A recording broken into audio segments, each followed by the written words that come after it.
ടാൻസാനിയയിലെ അരൂഷ നഗരത്തിൽ എൻ്റെ രണ്ടാമത്തെ ദിവസത്തിൻ്റെ പ്രഭാതം. ഹോട്ടലിൻ്റെ ബാൽക്കണിയിൽ നിന്ന് താഴേക്ക് നോക്കുമ്പോൾ അരൂഷ നഗരത്തിൻ്റെ തകരം മേഞ്ഞ ചേരിപ്പുരകൾ പോലുള്ള കെട്ടിടങ്ങളാണ് കാണുന്നത്. സൈക്കിൾ തള്ളിയും മൂടിപ്പുതച്ചും നടക്കുന്ന പട്ടണവാസികൾ. ഇവിടുത്തെ സാധാരണമായ ഒരു കാഴ്ചയാണിത്. തെരുവുണരാൻ ഇനിയും നേരമെടുക്കും. പക്ഷേ തെരുവുകാഴ്ചകൾ കണ്ടു നിൽക്കാൻ എനിക്ക് നേരമില്ല. 7 മണിയാവുമ്പോൾ ഇവിടെ നിന്നും എന്നെ കൂട്ടിക്കൊണ്ടുപോകാൻ ഒരാൾ വരും. ഞാൻ മുറിയിൽ നിന്നിറങ്ങി നാട്രോൺ പാലസ് ഹോട്ടലിൻ്റെ റെസ്റ്റോറൻറ്റിലേക്ക് നടന്നു. നേരം 6:30 ആയിട്ടേയുള്ളൂ. അതിനാലാവാം മറ്റാരും തന്നെ ഭക്ഷണം കഴിക്കാൻ എത്തിയിട്ടില്ല. ലഘുവായി പ്രഭാത ഭക്ഷണം കഴിച്ച് ഇറങ്ങുമ്പോഴേക്കും ഞാൻ പ്രതീക്ഷിച്ചയാൾ എത്തിക്കഴിഞ്ഞു. റമി എന്നാണ് ഇദ്ദേഹത്തിൻ്റെ പേര്. ഇനി എൻ്റെ ഡ്രൈവർ ഇയാളാണ്. ഹോട്ടലിലെ ഒരു ജീവനക്കാരൻ ബാഗുമെടുത്ത് മുൻപേ നടന്നു. ഹോട്ടലിൽ നിന്നും ചെക്കൗട്ട് ചെയ്താണ് പുറത്തേക്ക് ഇറങ്ങുന്നത്.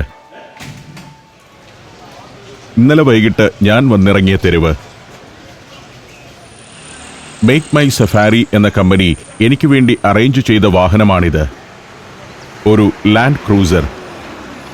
നാട്രോൺ പാലസ് വലിയൊരു ഹോട്ടൽ തന്നെയാണ്. 2 ദിവസം കഴിഞ്ഞ് ഞാൻ ഇവിടേക്ക് തന്നെ തിരിച്ചു വരുന്നുണ്ട്. തെരുവ് സാവധാനം ഉണരുകയാണ്.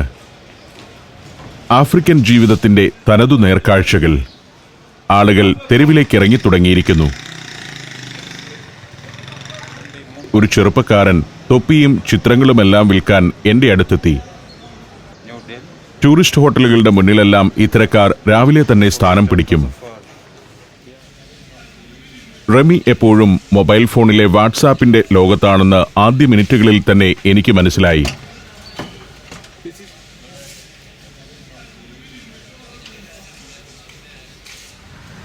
ഞങ്ങൾ യാത്ര തുടങ്ങി.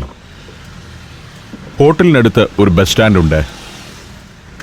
അവിടെ ബസ്സുകളിലേക്ക് ആളെ വിളിച്ചു കയറ്റുന്നതെല്ലാം പ്രഭാത കാഴ്ചകൾ.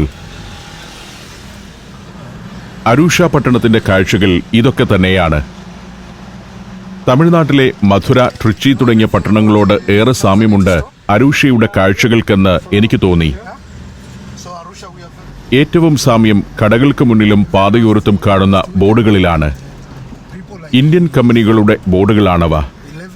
എയർടെൽ പോലുള്ള ഇന്ത്യൻ കമ്പനികൾ ഇവിടെയും പ്രവർത്തിക്കുന്നുണ്ട്. നിരത്തിൽ കാണുന്ന വാഹനങ്ങളിൽ അധികവും ടാറ്റയുടെയും മഹീന്ദ്രയുടേതുമാണ്. ഇന്ത്യൻ നിർമ്മിത ബൈക്കുകളും ഓട്ടോറിക്ഷകളും ടാൻസാനിയയുടെ തെരുവിലെങ്ങും കാണാം. ബോർഡുകളും പാതയോരങ്ങളും കാണുമ്പോൾ ഒരു വേള ഇത് ഇന്ത്യൻ പട്ടണം തന്നെയല്ലേ എന്ന് സംശയിച്ചു പോകും. പാതയോരത്ത് കാണുന്ന കെട്ടിടങ്ങളുടെ നിർമ്മാണ ശൈലിയിൽ പോലും ഒരു ഇന്ത്യൻ ടച്ചുണ്ടെന്ന് തോന്നി. ഇന്ത്യയിലെ ഇടത്തരം പട്ടണങ്ങളിലും നാം കാണുന്നത് ഇത്തരം കെട്ടിടങ്ങൾ തന്നെയാണല്ലോ. പാതയോരങ്ങളും വൈദ്യുതി കമ്പികളും സ്ട്രീറ്റ് ലൈറ്റുകളുമെല്ലാം ഇന്ത്യൻ പട്ടണങ്ങളെ ഓർമ്മിപ്പിക്കുന്നവ തന്നെ. അരൂഷ നഗരത്തിൽ നിന്നും പടിഞ്ഞാറോട്ടാണ് ഞങ്ങളുടെ യാത്ര. അരൂഷയുടെ പടിഞ്ഞാറ് ദിക്കിലാണ് പ്രശസ്തമായ പല നാഷണൽ പാർക്കുകളും വന്യജീവി സങ്കേതങ്ങളും ഗോത്രഗ്രാമങ്ങളുമുള്ളത്. സെറംഗെറ്റി, ഗൊറംഗോറോ, ലേക്ക് മന്യാര തുടങ്ങിയവയെല്ലാം അവിടെയാണ്. ടാൻസാനിയയിൽ വരുന്ന സഞ്ചാരികളിൽ നല്ലൊരു ഭാഗവും അവിടങ്ങളിൽ എത്തുന്നുമുണ്ട്. 10,000-കണക്കിന് ടൂറിസ്റ്റുകൾ എത്തുന്ന പ്രദേശങ്ങളാണത്. ടാൻസാനിയൻ ജീവിതത്തിൻ്റെ നേർക്കാഴ്ചകളും കണ്ടുകൊണ്ട് പുറത്തേക്ക് ക്യാമറ തിരിച്ചുവെച്ച് അങ്ങനെ ഇരിക്കുകയാണ് ഞാൻ. ഇവിടങ്ങളിലൂടെ ക്യാമറയുമായി സഞ്ചരിക്കുമ്പോൾ സൂക്ഷിക്കണമെന്നൊന്നും റമി പറയുന്നില്ല. ഡ്രൈവർ മാത്രമല്ല, ടൂർ ഗൈഡ് കൂടിയാണ് റമി. ഇംഗ്ലീഷ് അറിയുന്ന ഡ്രൈവർമാർക്ക് ഇത്തരം കേന്ദ്രങ്ങളിൽ വലിയ ഡിമാൻഡാണ്. ഇന്നൊരു ഞായറാഴ്ചയാണ്. അതുകൊണ്ടാവാം തെരുവുകളിലൊന്നും വലിയ തിരക്ക് കാണുന്നില്ല. ഈ കടന്നു പോകുന്ന തരം ചെറിയ വാനുകളാണ് ഇവിടുത്തെ പ്രധാന ഗതാഗത ഉപാധി. കെനിയയിൽ നിന്നും മറ്റും ചരക്കുമായി എത്തുന്ന ട്രക്കുകളും കാണാം പാതയോരത്ത്. ഇതിവിടുത്തെ ഒരു ഇന്റർനാഷണൽ സ്കൂളിൻ്റെ ക്യാമ്പസാണ്. സമ്പന്നരുടെ മക്കൾ പഠിക്കുന്ന വിപുലമായ സൗകര്യങ്ങളുള്ള ഏതാനും ഇന്റർനാഷണൽ സ്കൂളുകൾ ഈ നഗരത്തിലുണ്ട്. നഗരം പിന്നിടുന്നതോടെ എസ്റ്റേറ്റുകളുടെയും കാപ്പിത്തോട്ടങ്ങളുടെയും പ്രദേശത്തേക്ക് എത്തുകയായി. തമിഴ്നാട്ടിലെ ഊട്ടിയിലെ ഒരു അന്തരീക്ഷമാണിവിടെ. മലമ്പ്രദേശമല്ല അരൂഷ, എങ്കിലും നല്ല തണുപ്പുണ്ട്. വിശാലമായ കാപ്പിത്തോട്ടങ്ങൾ കാണാം വഴിയോരത്ത്. അത് കഴിയുന്നതോടെ നിരന്ന പുൽമേടുകളുടെ ഒരു പ്രദേശത്തേക്ക് എത്തുന്നു. ടാൻസാനിയ താരതമ്യേന വികസിതമായ ഒരു ആഫ്രിക്കൻ രാജ്യമാണെന്ന് പറയാം. എയർപോർട്ടിലേക്ക് തിരിയുന്ന പാതയാണ് ഇടതുവശത്ത്. വിളഞ്ഞു നിൽക്കുന്ന ചോളപ്പാടങ്ങളുണ്ട് പാതയുടെ വശങ്ങളിൽ. ഇക്കാണുന്നതാണ് അരൂഷയിലെ എയർപോർട്ട്. ഒരു എയർ സ്ട്രിപ്പ് എന്നേ വിശേഷിപ്പിക്കാനുള്ളൂ. ചെറുകിട വിമാനങ്ങൾ മാത്രമേ ഇവിടെ ഇറങ്ങുകയുള്ളൂ. പക്ഷേ ഭാവിയിൽ ഒരു വലിയ വിമാനത്താവളമായി മാറാനുള്ള സൗകര്യങ്ങൾ അവിടെയുണ്ട്. ഇപ്പോൾ 20ഓളം ഡെസ്റ്റിനേഷനുകളിലേക്ക് അരൂഷ എയർപോർട്ടിൽ നിന്നും ചെറുവിമാനങ്ങളുടെ സർവീസുണ്ട്. തിരക്കില്ലാത്ത നല്ല പാത. അതുവഴി ഇങ്ങനെ കടന്നു പോകുമ്പോൾ വലതുവശത്ത് ഒരു നീളൻ കെട്ടിടം കാണാം. ഒരു സ്കൂളോ ഹോട്ടലോ ആയിരിക്കും അതെന്നാണ് ഞാൻ കരുതിയത്. ഇതൊരു സൂപ്പർ മാർക്കറ്റാണെന്ന് റിമി പറഞ്ഞു തന്നു. മറ്റ് ആഫ്രിക്കൻ രാജ്യങ്ങളെ അപേക്ഷിച്ച് നല്ല പുരോഗതി നേടിയിട്ടുള്ള ഒരു നാടാണ് ടാൻസാനിയ. വിമാനത്താവളം പിന്നിട്ട് 4 കിലോമീറ്ററോളം പോയി കഴിയുമ്പോൾ ഇങ്ങനെ ഒരു ടൗണിലെത്തുന്നു. ഗരംതോണി യാച്ചിനി എന്ന സ്ഥലമാണിത്. കാപ്പിത്തോട്ടങ്ങളുടെ മധ്യത്തിലെ ചെറുപട്ടണമാണ് ഗരംതോണി യാച്ചിനി. ചുറ്റുപാടുമുള്ള ഗ്രാമങ്ങളിലെ ആളുകൾ നിത്യോപയോഗ സാധനങ്ങളും മറ്റും വാങ്ങാനെത്തുക ഇവിടെയാണ്. ജനവാസ പ്രദേശങ്ങളും വരണ്ടുകിടക്കുന്ന വെളിംപറമ്പുകളുമെല്ലാം ഇവിടുത്തെ കാഴ്ചയിലുണ്ട്. വാഹനത്തിന്റെ ഡാഷ്ബോർഡിൽ ബൈനോക്കുലറും വയർലെസ് സെറ്റുമെല്ലാം ഉണ്ട്. അല്പം കൂടി കഴിയുമ്പോൾ അതെല്ലാം ആവശ്യമായി വരും. ആയിരക്കണക്കിന് കിലോമീറ്ററുകളിൽ വ്യാപിച്ചു കിടക്കുന്ന നാഷണൽ പാർക്കുകളിലേക്കാണ് ഈ യാത്ര. അനവധിയായ മൃഗങ്ങളുടെ വിഹാര കേന്ദ്രങ്ങളാണത്. കുറെ കൂടി ചെല്ലുമ്പോൾ തീർത്തും വിജനമായ പ്രദേശങ്ങളിലേക്കാണ് എത്തുക. ഇവിടമൊക്കെ ടൗണിനോട് ചേർന്ന ഭാഗങ്ങളാണ്. കിസോങ്കോ ഗ്രാമത്തിലൂടെയാണ് ഇപ്പോൾ കടന്നു പോകുന്നത്. അരൂഷ എയർപോർട്ടിൽ നിന്നും 7 കിലോമീറ്റർ മാറി സ്ഥിതി ചെയ്യുന്ന ഗ്രാമമാണ് കിസോങ്കോ. 7500 ആളുകൾ ഇവിടെ വസിക്കുന്നു. മേഖലയിലെ ഒരു വിദ്യാഭ്യാസ കേന്ദ്രമാണ് കിസോങ്കോ. ബ്രിട്ടീഷ് നാഷണൽ കരിക്കുലം പിന്തുടരുന്ന ഏതാനും സ്കൂളുകളും കിസോങ്കോ അക്കാഡമിക് കോളേജ് ഉൾപ്പെടെയുള്ള ഉന്നത വിദ്യാഭ്യാസ സ്ഥാപനങ്ങളും ഇവിടെയുണ്ട്. വലിയൊരു ടെക്സ്റ്റൈൽ മിൽ ഉൾപ്പെടെ ഏതാനും വ്യവസായശാലകളും കിസോങ്കോയിൽ പ്രവർത്തിക്കുന്നു. ടാൻസാനിയയുടെ വിദ്യാഭ്യാസ രംഗത്താകട്ടെ വ്യാവസായിക രംഗത്താകട്ടെ ഇന്ത്യക്ക് വലിയ സ്വാധീനമുണ്ട്. സ്കൂളുകളിലെയും കോളേജുകളിലെയും അധ്യാപകരിൽ നല്ലൊരു ശതമാനവും ഇന്ത്യക്കാരാണ്. മലയാളികളും അതിൽ ഉൾപ്പെടുന്നു. 426 ഇന്ത്യൻ കമ്പനികളും ഇൻസ്റ്റിറ്റ്യൂഷനുകളും ഇപ്പോൾ ടാൻസാനിയയിൽ പ്രവർത്തിക്കുന്നുണ്ടെന്നാണ് കണക്ക്. 1,00,000-ലേറെ ടാൻസാനിയക്കാർക്ക് ഈ കമ്പനികൾ തൊഴിൽ നൽകുന്നുമുണ്ട്.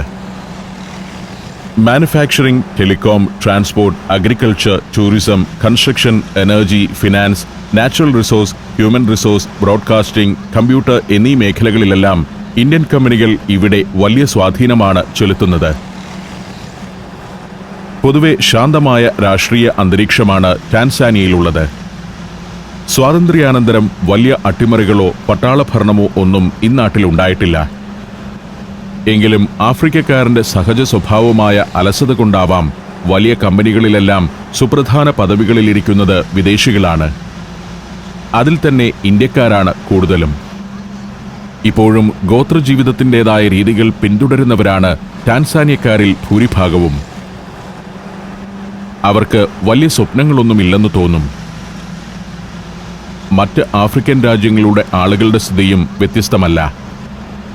ദീർഘകാലം ജർമ്മനിയുടെയും ബ്രിട്ടന്റെയും കോളനിയായിരുന്നു ടാൻസാനിയ. വിദ്യാഭ്യാസ രംഗത്ത് ബ്രിട്ടീഷുകാർ നടപ്പിൽ വരുത്തിയ നല്ല കാര്യങ്ങൾ ഇന്നും ഈ രാജ്യം പിന്തുടരുന്നുണ്ടെന്നതാണ് ആശ്വാസകരമായ കാര്യം.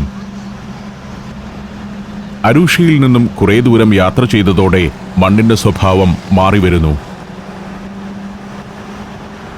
വരണ്ട മൈതാനക്കാടുകളുടെ കാഴ്ചയാണ് ഇപ്പോൾ എവിടെയും. അതിൽ ഗോത്രഗ്രാമങ്ങൾ കണ്ടു തുടങ്ങി. Morocco, north Macedonia, Kazakhstan, Zambia, Zimbabwe. സഞ്ചാരം പെൻഡ്രൈവ് വോളിയം നമ്പർ 21. അപൂർവ ദൃശ്യയാത്രാ വിവരണ ശേഖരം ഉടൻ സ്വന്തമാക്കാൻ സഞ്ചാരം എന്ന് SMS ചെയ്യൂ. ഫോൺ 9995444222. ദൂക്കാബോവു എന്ന ഗ്രാമമാണിത്. തകരം മേഞ്ഞ ഒറ്റനിലയുള്ള കുറേ കെട്ടിടങ്ങളുള്ള ഒരു പ്രദേശം. അധികം ആളുകളെ കാണുന്നില്ല. കടകളിലും കെട്ടിടങ്ങളിലുമെല്ലാം കൊക്കക്കോളയുടെയും മൊബൈൽ കമ്പനികളുടെയും പരസ്യങ്ങൾ നിറഞ്ഞു നിൽക്കുന്നു. എയർടെല്ലാണ് ഇവിടുത്തെ പ്രധാന മൊബൈൽ സേവനദാതാവ്. 4000-ലേറെ ജനം വസിക്കുന്നുണ്ട് ദൂക്കാബോവു ഗ്രാമത്തിൽ. ബൈക്കേഴ്സിന്റെ ഒരു ഇടത്താവളം എന്ന നിലയിൽ പ്രശസ്തമാണ് ഇന്ന് ദൂക്കാബോവു. നേരത്തെ അരൂഷിയിൽ കണ്ട പ്രകൃതിയല്ല ഇവിടെ. വിശാലമായ മൈതാനക്കാടുകൾ, അതിൽ അങ്ങിങ്ങായി മുകൾ ഭാഗം പരന്നു പന്തലിച്ചു നിൽക്കുന്ന മുൾമരങ്ങൾ. അക്കേഷ്യ എന്നാണ് അത്തരം മരങ്ങളെ ഇന്നാട്ടുകാർ വിളിക്കുന്നത്. ഇവിടുത്തെ അക്കേഷ്യയുടെ ഇലയും ചുള്ളിക്കമ്പുമാണ് ജിറാഫിന്റെ പ്രധാന ഭക്ഷണം. നാടോടികളായ മസായികൾ വസിക്കുന്ന പ്രദേശങ്ങളിലേക്കാണ് ഇപ്പോൾ എത്തുന്നത്. കെനിയയിലെ ഏറ്റവും പ്രധാനപ്പെട്ട ഗോത്രങ്ങളിലൊന്നാണ് മസായ്. അതേ ഗോത്രത്തിന്റെ വലിയൊരു ഭാഗം ടാൻസാനിയയിലുമുണ്ട്. പ്രത്യേകമായ ഒരു ജീവിതശൈലി കുടുംബങ്ങളാണ് മസായികൾ. അവരുടെ വേഷം പോലും കൗതുകകരമാണ്. ഒരു പുതപ്പ് കൊണ്ട് ശരീരമാകെ മൂടി അവരങ്ങനെ നടക്കും. ബോമ എന്നറിയപ്പെടുന്ന മസായി ഗ്രാമമാണ് അക്കാണുന്നത്. പുല്ലുമേഞ്ഞ വീടുകളുള്ള ഗ്രാമം. പശുക്കൂട്ടങ്ങളുമായി നീങ്ങുന്ന മസായികളെ കണ്ടു തുടങ്ങി. ഇനി അങ്ങോട്ടുള്ള യാത്രയിൽ മസായികളുടെ ഗ്രാമങ്ങളാണ് കൂടുതലായും കാണാനിരിക്കുന്നത്. അവിടങ്ങളിലേക്ക് സഫാരി വാഹനങ്ങൾ കടന്നുപോകുന്നു. ഈ മൈതാനക്കാട്ടിൽ പലയിടത്തുമുണ്ട് ബോമകൾ. വൃത്താകാരമായ ഒരു വേലിക്കെട്ടിനകത്ത് കാട്ടുകമ്പും പുല്ലും മണ്ണും ഉപയോഗിച്ചു നിർമ്മിച്ച ചെറുവീടുകളുടെ സമുച്ചയമാണ് ഒരു ബോമ. ഒരു കുടുംബത്തിന്റെ നാഥനും അയാളുടെ ഭാര്യമാരും മക്കളും അടുത്ത ബന്ധുക്കളുമെല്ലാം ആ ബോമയിലുണ്ടാവും. വഴിയരികിൽ പലയിടത്തും കാണാം മസായികളുടെ പശുക്കൂട്ടങ്ങളെ. പരമ്പരാഗതമായി കന്നുകാലികളെ മേയിച്ചു കഴിയുന്നവരാണ് മസായികൾ. നാൻജ എന്ന ഗ്രാമത്തിലൂടെയാണ് ഇപ്പോൾ കടന്നുപോകുന്നത്.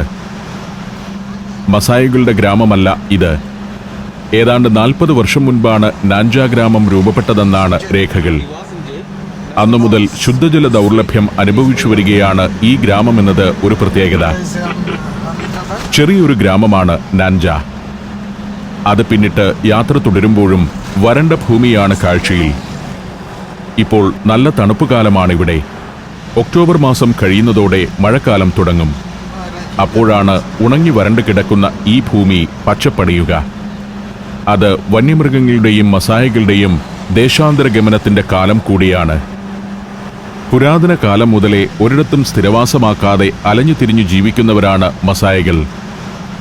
തങ്ങളുടെ ഏകസമ്പത്തായ കന്നുകാലികൾക്കാവശ്യമായ പുല്ലും വെള്ളവും ലഭിക്കുന്ന ഇടങ്ങൾ തേടി അവരങ്ങനെ നടന്നുകൊണ്ടേയിരിക്കും. 20-ാം നൂറ്റാണ്ടിലാണ് ആ ഒരു സ്ഥിതിവിശേഷത്തിന് അല്പമെങ്കിലും മാറ്റം വന്നത്. കെനിയയുടെയും ടാൻസാനിയയുടെയും ഗവൺമെന്റുകൾ മസായി ജനതയെ അവരുണ്ടാക്കിയ താൽക്കാലിക ഗ്രാമങ്ങളിൽ സ്ഥിരമായി പാർപ്പിക്കാൻ നടത്തിയ ശ്രമങ്ങൾ ഏറെക്കുറെ വിജയിച്ചിട്ടുണ്ട്. എങ്കിലും വലിയൊരു വിഭാഗം മസായികൾ ഇപ്പോഴും സീസണുകൾക്കനുസരിച്ചുള്ള ദേശാന്തര ഗമനം ഇഷ്ടപ്പെടുന്നവരാണ്.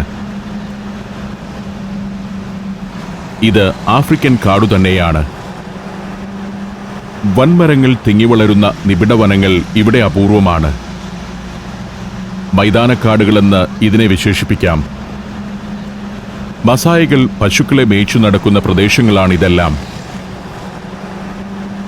ഇത്തരം വനമേഖലകളിൽ യഥേഷ്ടം പശുക്കളെ മേയിച്ചു നടക്കാൻ മസായികൾക്ക് അനുവാദമുണ്ട്. ഇപ്പോൾ മക്യൂനി എന്നൊരു ഗ്രാമത്തിലേക്ക് എത്തിയിരിക്കുന്നു. അരൂഷ റീജിയനിലെ മോണ്ടോളി ജില്ലയിൽപ്പെട്ട സ്ഥലമാണിത്. 12,000-ത്തിലധികം ജനം വസിക്കുന്നുണ്ട് മക്യൂനിയിൽ. ഇതാണ് മക്യൂനിയുടെ പ്രധാന പട്ടണഭാഗം. ചെറുകടകളും റെസ്റ്റോറന്റുകളുമെല്ലാം പാതയോരത്ത് കാണാം. മക്യൂനിയിൽ വെച്ച് ഹൈവേ രണ്ടായി തിരിയുന്നു. നേരെ പോയാൽ തരങ്കിരി എന്ന നാഷണൽ പാർക്കിലേക്കെത്താം. പക്ഷേ ആ വഴിയല്ല ഞങ്ങൾ പോകുന്നത്. റെമി വാഹനം വലത്തോട്ട് തിരിക്കുകയാണ്. വലത്തേക്കുള്ള പാതയിലൂടെ പോയാൽ സെറംഗെറ്റി, ഗൊറൊങ്ഗൊറോ, മന്യാര തുടങ്ങിയ നാഷണൽ പാർക്കുകളിലേക്കെത്താം. വലത്തേക്ക് തിരിഞ്ഞ് ഞങ്ങൾ യാത്ര തുടർന്നു. മസായകളുടെ പശുക്കൂട്ടങ്ങളെ പലയിടത്തും കാണാം. പുറം ലോകവുമായി അധികം ബന്ധപ്പെടാതെയാണ് മസായകളുടെ ജീവിതം. അവരിപ്പോഴും പരമ്പരാഗത വേഷം ധരിച്ച് പാതയോരങ്ങളിലൂടെയും മൈതാനക്കാടുകളിലൂടെയും നടക്കുന്നത് കാണാം. കടും നിറമുള്ള പുതപ്പ് വാരിച്ചുറ്റി മസായകൾ നടന്നു പോകുന്നത് കാണാൻ തന്നെ പ്രത്യേക ചന്തമാണ്. ഒരു മസായി ഗ്രാമം സന്ദർശിക്കണമെന്ന് ഞാൻ റെമിയോട് ആഗ്രഹം പ്രകടിപ്പിച്ചു. അദ്ദേഹം വാഹനം മെയിൻ റോഡിൽ നിന്നും തിരിച്ച് ഒരു മസായി ബോമയിലേക്ക് വിടുകയാണ്. വരണ്ട മണ്ണിൽ ഏതാനും മസായി ഗോത്രക്കാർ ചിതറി നടക്കുന്നുണ്ട്. ഇതാണ് മസായികളുടെ വേഷം. ഈ വേലിക്കെട്ടിനകത്താണ് ഗ്രാമം. അവരുടെ ഗ്രാമത്തിന് പുറത്ത് റെമി വണ്ടി കൊണ്ടുചെന്ന് നിർത്തി. ലൂക്കാസ് എന്നാണ് ഇയാളുടെ പേര്. ഈ യുവാവിന് ഇംഗ്ലീഷ് അറിയാം. അദ്ദേഹമാണ് എന്നെ ഗ്രാമത്തിലേക്ക് നയിക്കുന്നത്. മസായികളുടെ രൂപവും വേഷവും ഇങ്ങനെയാണ്. മുട്ടുമറയുന്ന ഒരു മുണ്ട്, അതേ നിറത്തിലുള്ള ഒരു പുതപ്പ് കൊണ്ട് ശരീരമാകെ മൂടിപ്പുതയ്ക്കുകയും ചെയ്യും. കയ്യിൽ ഒരു കുന്തം. പശുക്കളെ മേയിച്ചാണ് ഇവരുടെ ജീവിതം. കന്നുകാലിക്കൂട്ടവുമായി കെനിയയുടെയും ടാൻസാനിയയുടെയും മൈതാനക്കാടുകളിലൂടെ ദീർഘമായ യാത്രകൾ തന്നെ നടത്തുന്നവരാണിവർ. ലൂക്കാസ് ഇവരുടെ ഗ്രാമീണ ജീവിതത്തെക്കുറിച്ച് എനിക്കൊന്ന് പറഞ്ഞു തരികയാണ്. എന്റെ ഡ്രൈവർ റെമിയാണ് ലൂക്കാസിനെ എനിക്ക് പരിചയപ്പെടുത്തി തന്നത്. തങ്ങളുടെ ചില തനത് ആചാരങ്ങളും അനുഷ്ഠാനങ്ങളുമെല്ലാം കാണിച്ചു തരാമെന്നാണ് ഇദ്ദേഹം പറയുന്നത്. അതിന് $20 നൽകണം. തൊട്ടടുത്ത ബോമകളിൽ നിന്നും ആളുകൾ വന്നു ചേർന്നിട്ടുണ്ട് ഇവിടെ. ഒരു കുടുംബനാഥനും അയാളുടെ ഭാര്യമാരും കുട്ടികളുമാണ് പ്രധാനമായും ഒരു ബോമയിൽ ഉണ്ടാവുക. ഗലംബോ എന്നാണ് ഇദ്ദേഹത്തിന്റെ പേര്. ഇതാണ് മസായി വേഷം. വിശേഷ അവസരങ്ങളിൽ കഴുത്തിലും കാലിലും അരയിലും കാതിലുമെല്ലാം ധാരാളം ആഭരണങ്ങൾ അണിയുന്ന പതിവും ഇവർക്കുണ്ട്. ആണുങ്ങളും പെണ്ണുങ്ങളും കാതുകുത്തിയിട്ടുണ്ടാവും. $20 നൽകിയാൽ ഇവരുടെ പരമ്പരാഗതമായ ആചാരങ്ങളും നൃത്തവുമെല്ലാം സന്ദർശകന് മുന്നിൽ പ്രദർശിപ്പിക്കും. ടൂറിസം മസായികൾക്ക് നൽകുന്ന വരുമാനമാണത്. മൈതാനത്ത് ആളുകൾ നിരന്നു കഴിഞ്ഞു. ഒരു ഭാഗത്ത് ഏതാനും സ്ത്രീകളുടെ സംഘം. കഴുത്തിലും കാതിലും കാലിലുമെല്ലാം ആഭരണങ്ങൾ അണിഞ്ഞവർ. പുരുഷന്മാർക്ക് പക്ഷേ അത്രയും ആഭരണങ്ങളില്ല. അവരുടെ കയ്യിൽ ഓരോ കുന്തമുണ്ട്. മസായികൾ തങ്ങളുടെ പാട്ടും പാടി നൃത്തം തുടങ്ങിയിരിക്കുന്നു. മസായി സ്ത്രീകളുടെ പരമ്പരാഗത വേഷവും ആഭരണങ്ങളും ഇതാണ്. എല്ലാവരും തല മൊട്ടയടിച്ചിരിക്കുന്നു. കഴുത്തിൽ വൃത്താകൃതിയിലുള്ളതുൾപ്പെടെ പല ആഭരണങ്ങൾ. ഈ ആഭരണങ്ങളെല്ലാം കുടിലിരുന്ന് ഇവർ തന്നെ നിർമ്മിച്ചെടുക്കുന്നതാണ്. പുരുഷന്മാരും ആഭരണങ്ങൾ അണിയുന്നതിൽ പിന്നിലല്ല. എല്ലാം മുത്തുമാലകൾ തന്നെ. ഇതാണ് ഇവരുടെ പരമ്പരാഗതമായ നൃത്തത്തിന്റെ ശൈലി. കയ്യിലെ കുന്തമാണ് ഇവരുടെ പ്രധാന ആയുധം. ഒരു കൊമ്പുവിളിക്കാരനുമുണ്ട് നർത്തകർക്കിടയിൽ. കാളയുടെ കൊമ്പാണ്.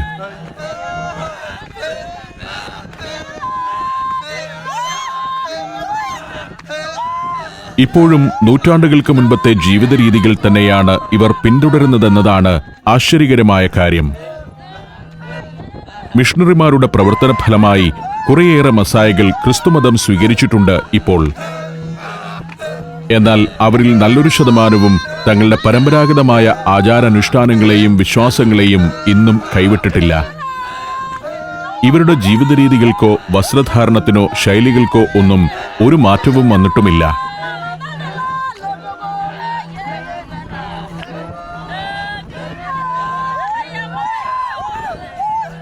കെനിയയിലാകട്ടെ ടാൻസാനിയയിലാകട്ടെ മസായികളെ ഈ വേഷത്തിൽ മാത്രമേ കാണാനാവൂ.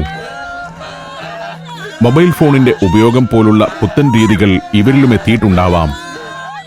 പക്ഷേ ഗോത്രജീവിത ശൈലികളിൽ വലിയ മാറ്റങ്ങൾ ദൃശ്യമേയല്ല. മസായി സ്ത്രീകൾക്ക് സമൂഹത്തിൽ പുരുഷനേക്കാൾ താഴ്ന്ന സ്ഥാനമേ ഉള്ളൂ. ഓരോ മസായി പെൺകുട്ടിയെയും വിവാഹം ചെയ്തയക്കുമ്പോൾ അവളുടെ അച്ഛൻ വരന് ശ്രീധനമായി ഒരു പറ്റം കന്നുകാലികളെയാണ് നൽകുക. സ്ത്രീകൾ മറ്റൊരു സംഘമായി നിന്ന് പാട്ടുപാടുന്നു. ചിലരുടെ മുതുകിൽ കുട്ടികളുമുണ്ട്. മസായികളുടെ നൃത്തവും വേഷവും ആഭരണങ്ങളുമെല്ലാം കണ്ടുകൊണ്ട് ഞാൻ നിന്നു. ഇവരുടെ ഗ്രാമീണ ജീവിതവും മസായി വീടുകളും അതിനകത്തെ കാഴ്ചകളുമെല്ലാമാണ് ഇനി എന്നെ കാത്തിരിക്കുന്നത്.